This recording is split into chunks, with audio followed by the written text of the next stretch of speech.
बोलिए माता रानी की जय हो। कैदा कैदा ये मालिन सिंगार माई के, कैदा कैदा ये मालिन सिंगार माई के। सिंगार माई के हो सिंगार माई के, सिंगार माई के हो सिंगार माई के। कैदा कैदा ये मालिन सिंगार माई के, कैदा कैदा ये मालिन सिंगार माई के। चूड़ी पहिना दा और कंगनो पहिना दा, चूड़ी पहिना दा और कंगनो पहिना दा। मेहंदी लगा दा लाल लाल माई के, मेहंदी लगा दा लाल लाल माई के। कैदा कैदा ये मालिन सिंगार माई के, कैदा कैदा ये मालिन सिंगार माई के।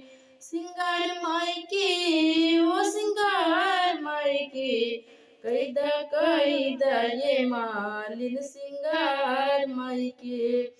गजरा लगा दा माई के गजरो सजा दा, गजरो लगा दा माई के गजरो लगा दा, गजरो लगा दा माई के गजरो सजा दा।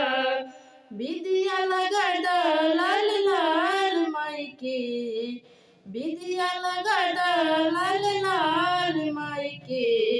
कैदा कैदा ये मालिन सिंगार माई के, कैदा कैदा ये मालिन सिंगार माई के। सिंगार माई के वो सिंगार माई के, कैदा कैदा ये मालिन सिंगार माई के। हरवा बना दा माई के टिको लगा दा, हरवा पहना दा माई के टिको लगा दा। सिंदूरा लगा दा लाल लाल माई के, सिंदूरा लगा दा लाल लाल माई के। कैदा कैदा ये मालिन सिंगार माई के, कैदा कैदा ये मालिन सिंगार माई के। पैल पहिना दा माई के बिछुओ पहिना दा, पैल पहिना दा माई के बिछुओ पहिना दा। महावर लगा दा लाल लाल माई के, महावर लगा दा लाल लाल माई के। कैदा कैदा ये मालिन सिंगार माई के, कैदा कैदा ये मालिन सिंगार माई के।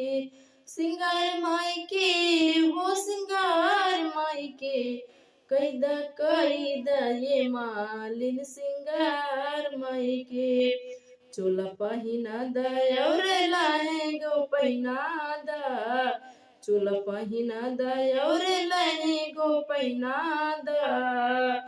चुनरी ओढ़ा दा लाल लाल माई के, चुनरी ओढ़ा दा लाल लाल माई के।